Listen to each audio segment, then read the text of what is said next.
और प्रधानमंत्री नरेंद्र मोदी सीआईआई के वार्षिक सत्र को संबोधित कर रहे हैं। 125वें वार्षिक सत्र के मुख्य विषय वस्तु गेटिंग ग्रोथ बैक यानी वृद्धि की राह पर लौटना है। सीधे चलते हैं सीआईआई के इस कार्यक्रम में। थैंक यू विक्रम जी, नमस्ते। सबसे पहले तो सीआईआई को 125 साल सफलतापूर्वक पूर्ण करने के लिए आप सबको बहुत बहुत बधाई, कॉन्ग्रेचुलेशंस। इस 125 साल की यात्रा बहुत लंबी होती है। अनेक पड़ाव आए होंगे, अनेक उतार चढ़ाव आए होंगे, लेकिन 125 साल तक एक संगठन को चलाना ये अपने आप में बहुत बड़ी बात होती है। उसमें समयानुकूल परिवर्तन आए हैं, व्यवस्थाएं बदली है। और पहले तो मैं इन 125 साल में सीआईआई को मजबूती देने में जिन जिन लोगों ने योगदान दिया है, वैसे सभी पूर्व के आपके महानुभावों को भी इस समय बधाई दूंगा। जो हमारे बीच नहीं होंगे उनको आदरपूर्वक नमन करूंगा, और भविष्य में इससे जो संभालने वाले हैं उनको अनेक अनेक शुभकामनाएं भी देता हूं। कोरोना के इस टाइम पीरियड में इस तरह के ऑनलाइन इवेंट्स शायद यही एक न्यू नॉर्मल बनते जा रहा है, लेकिन ये भी इंसान की सबसे बड़ी ताकत होती है कि वो हर मुश्किल से बाहर निकलने का रास्ता बना ही लेता है। आज भी हमें जहां एक तरफ इस वायरस से लड़ने के लिए सख्त कदम उठाने हैं, वहीं दूसरी तरफ इकोनॉमी का भी ध्यान रखना है। हमें एक तरफ देशवासियों का जीवन भी बचाना है, तो दूसरी तरफ देश की अर्थव्यवस्था को भी स्टेबलाइज करना है, स्पीड अप करना है। इस सिचुएशन में आपने गेटिंग ग्रोथ बैक इस बात को प्राथमिकता दी है, और निश्चित तौर पर इसके लिए आप सभी भारतीय उद्योग जगत के लोग बधाई के पात्र हैं। बल्कि मैं तो गेटिंग ग्रोथ बैक से आगे बढ़कर ये भी कहूंगा कि yes we will definitely get our growth back. आप लोगों में से कुछ लोग सोच सकते हैं कि संकट की इस घड़ी में मैं इतने कॉन्फिडेंस से ये कैसे बोल सकता हूं। मेरे इस कॉन्फिडेंस के कई कारण हैं। मुझे भारत की कैपेबिलिटीज और क्राइसिस मैनेजमेंट पर बहुत भरोसा है। मुझे भारत के टैलेंट और टेक्नोलॉजी पर भरोसा है। मुझे भारत के इनोवेशन और इंटेलेक्ट पर भरोसा है। मुझे भारत के फार्मर्स, एसएमईज, एंटरप्रेन्योर्स पर भरोसा है, और मुझे भरोसा है इंडस्ट्री के लीडर्स पर, आप सभी पर। इसलिए मैं कह रहा हूं yes we will get our growth back. India will get its growth back. साथियों, कोरोना ने हमारी स्पीड जितनी भी धीमी की हो, लेकिन आज देश की सबसे बड़ी सच्चाई यही है कि भारत लॉकडाउन को पीछे छोड़कर अनलॉक फेज 1 में एंटर कर चुका है।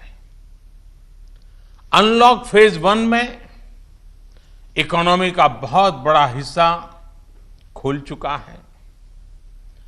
काफी हिस्सा अभी 8 जून के बाद और खुलने जा रहा है। यानी गेटिंग ग्रोथ बैक की शुरुआत तो एक प्रकार से हो चुकी है।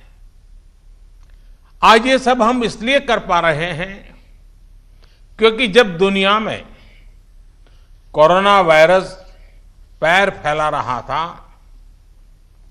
तो भारत ने सही समय पर सही तरीके से सही कदम उठाए। दुनिया के तमाम देशों से तुलना करें तो आज हमें पता चलता है कि भारत में लॉकडाउन का कितना व्यापक प्रभाव रहा है। इस लॉकडाउन में भारत ने कोरोना से लड़ाई के लिए फिजिकल रिसोर्सेज को तैयार तो किया ही, हमने ह्यूमन रिसोर्स को भी बचाने का भरसक प्रयास किया है। ऐसे में अब सवाल ये है कि इसके आगे क्या। इंडस्ट्री लीडर्स के नाते आपके मन में ये सवाल जरूर होगा कि अब सरकार क्या करने जा रही है। आत्मनिर्भर भारत अभियान के बारे में भी मुझे पक्का विश्वास है कि आपके मन में भी मंथन चलता होगा, कुछ सवाल भी होंगे और ये बहुत स्वाभाविक है, ऑब्वियस है। साथियों, कोरोना के खिलाफ इकोनॉमी को फिर से मजबूत करना ये हमारी हाईएस्ट प्रायोरिटीज में से एक प्रमुख प्रायोरिटी है। इसके लिए सरकार जो डिसीजंस अभी तुरंत लेने जरूरी है वो तो एक के बाद एक ले ही रही है, लेकिन साथ साथ में ऐसे भी फैसले लिए गए हैं जो लॉन्ग रन में देश की मदद करेंगे। साथियों, प्रधानमंत्री गरीब कल्याण योजना ने गरीबों को तुरंत लाभ देने में बहुत मदद की है। इस योजना के तहत करीब 74 करोड़ बेनिफिशियरीज उनके घर तक राशन पहुंचाया जा चुका है।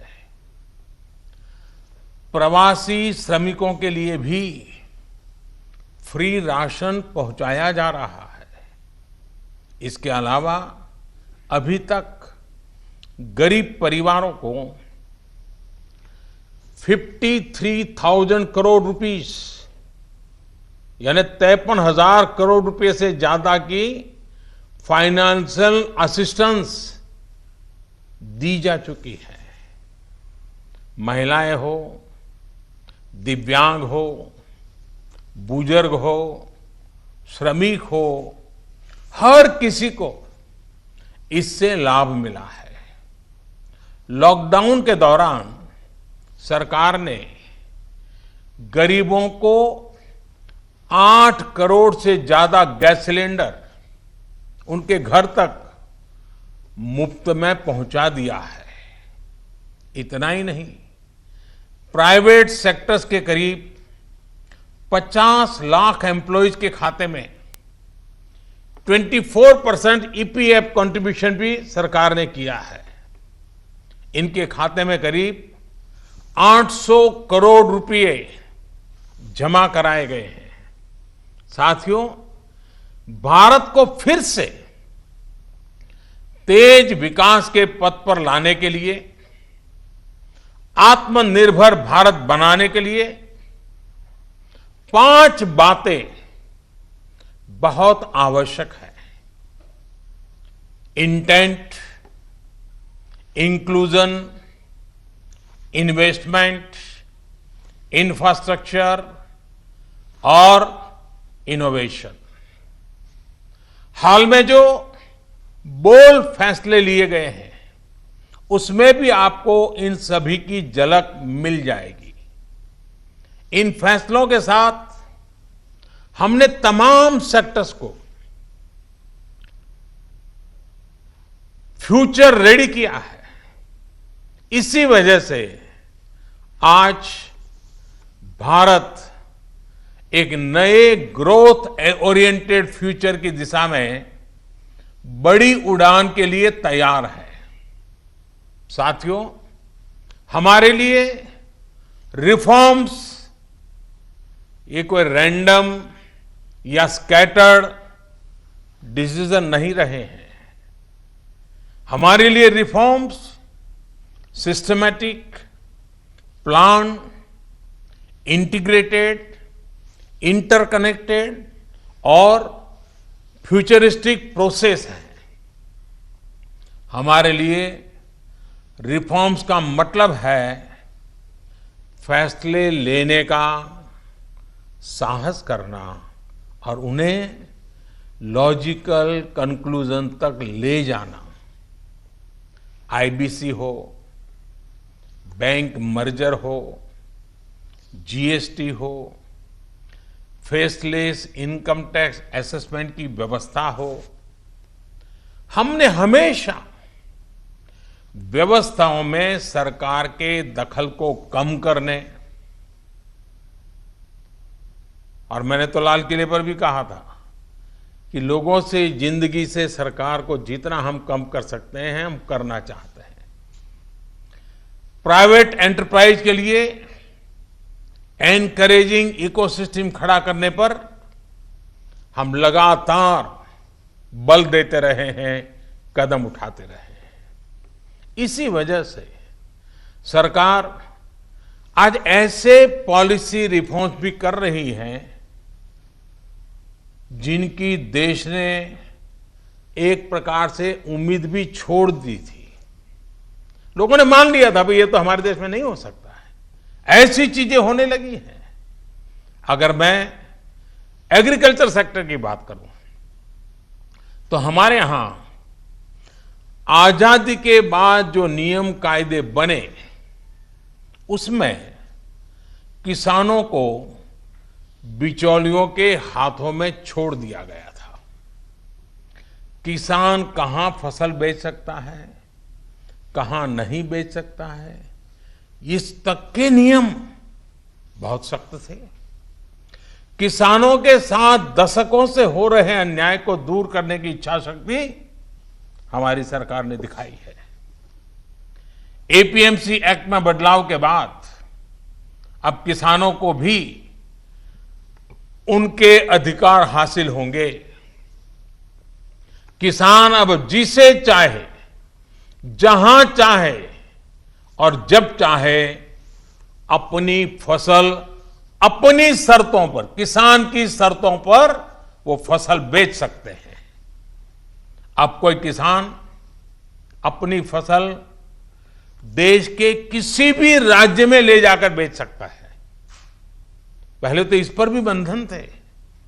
साथ ही वेयरहाउसेस में रखे अनाज या एग्रीकल्चर प्रोडक्ट्स अब इलेक्ट्रॉनिक ट्रेडिंग के जरिए भी बेचे जा सकते हैं।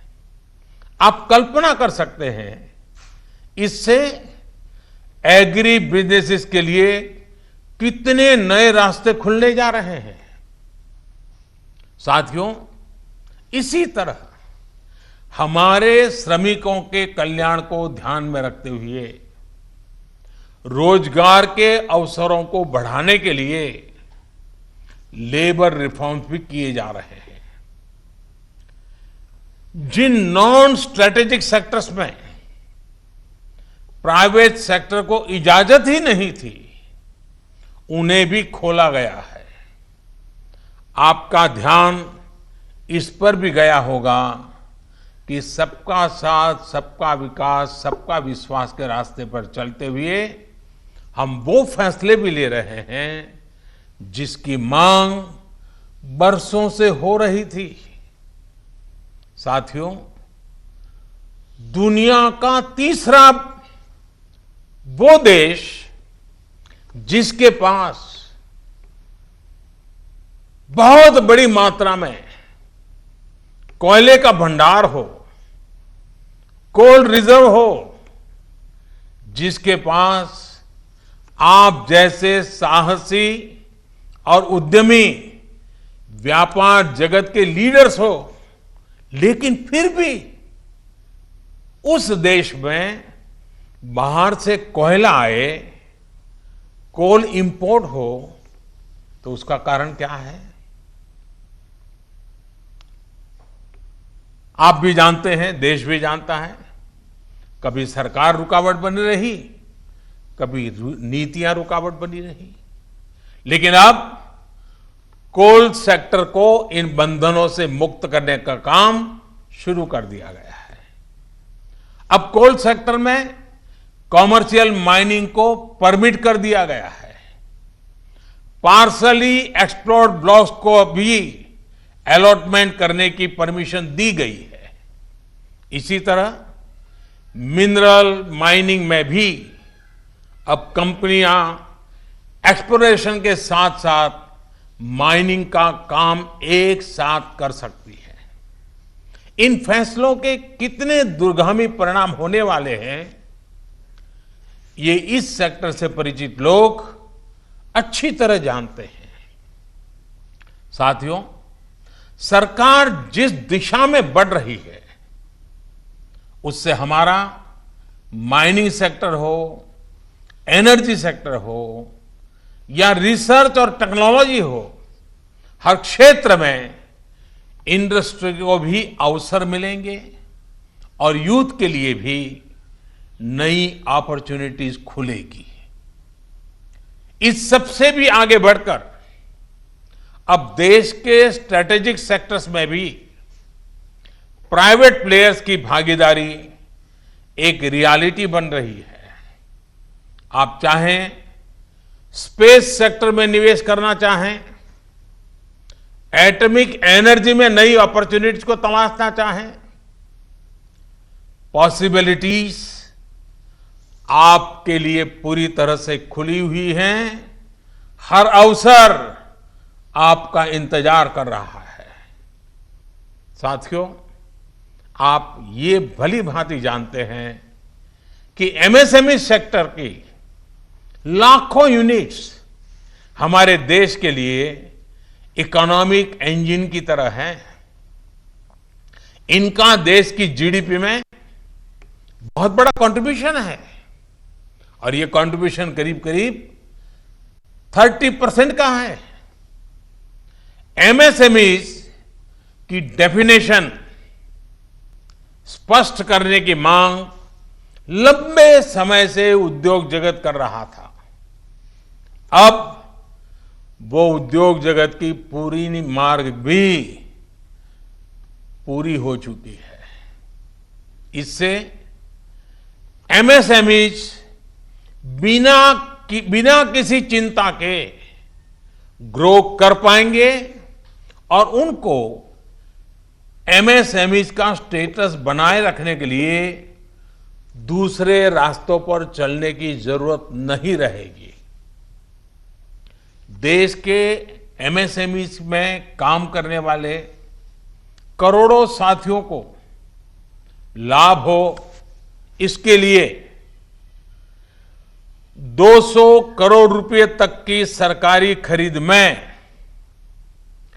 ग्लोबल टेंडर्स को खत्म कर दिया गया है।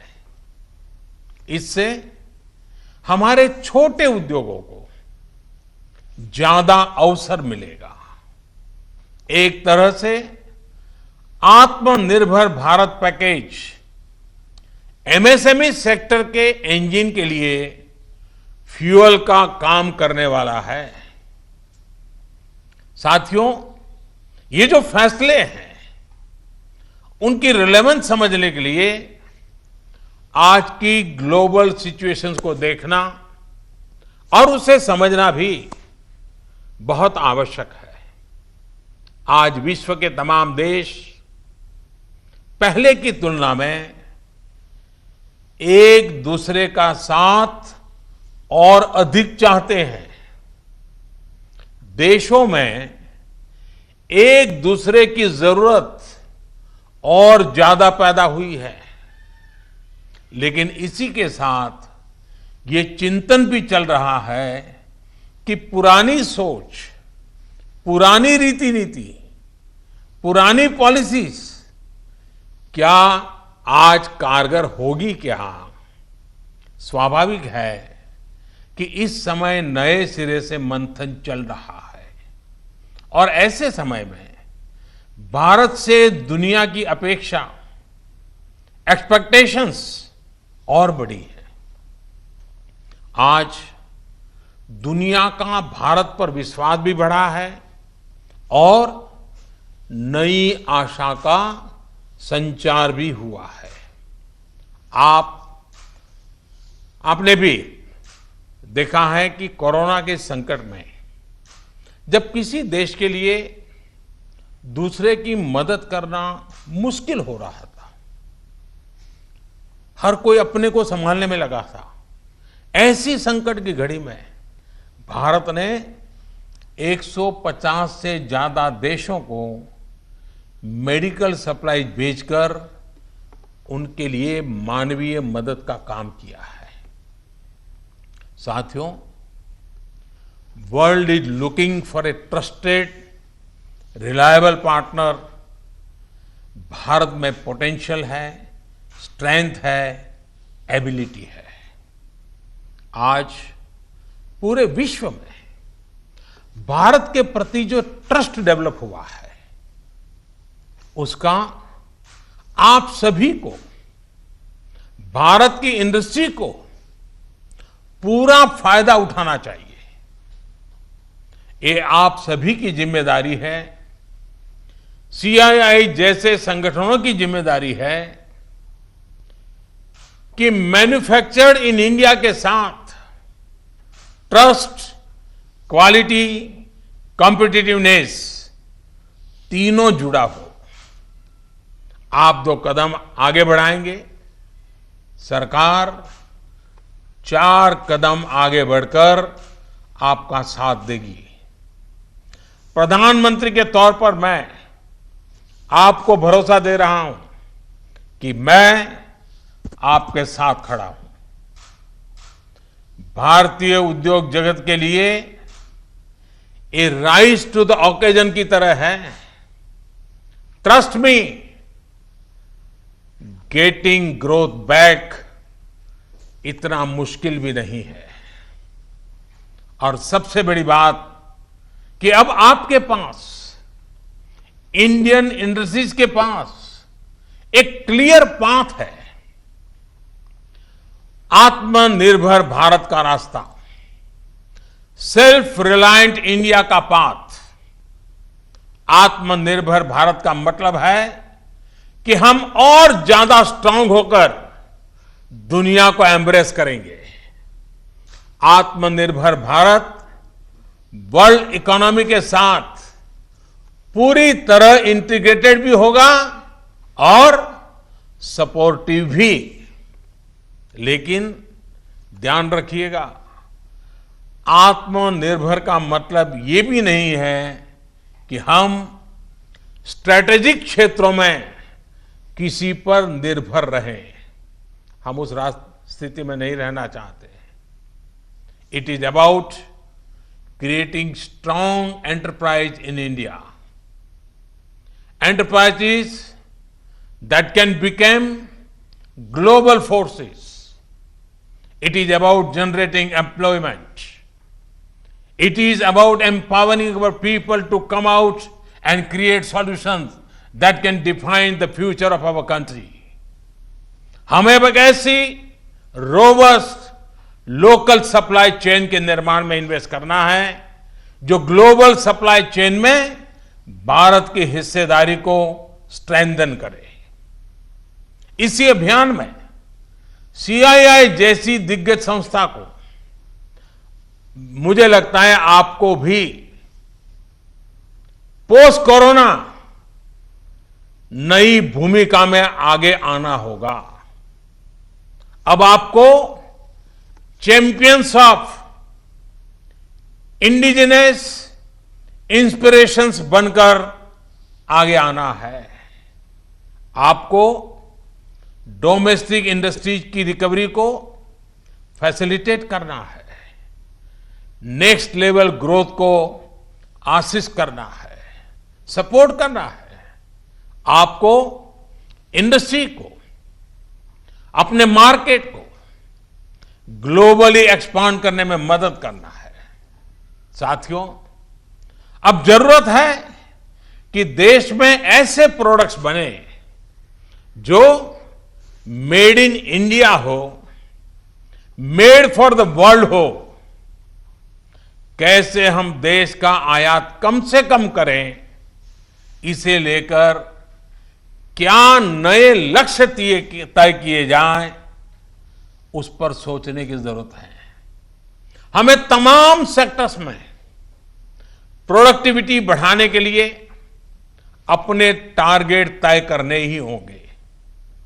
यही संदेश मैं आज इंडस्ट्री को देना चाहता हूं और देश यही अपेक्षा भी आपसे रखता है। साथियों, देश में मैन्युफैक्चरिंग को, मेक इन इंडिया को रोजगार का बड़ा माध्यम बनाने के लिए आप जैसे तमाम इंडस्ट्री के संगठनों से चर्चा करके ही कई प्रायोरिटी सेक्टर्स की पहचान की गई है। इनमें से furniture, air conditioner, leather and footwear, in 3 sectors पर काम शुरू भी हो चुका है।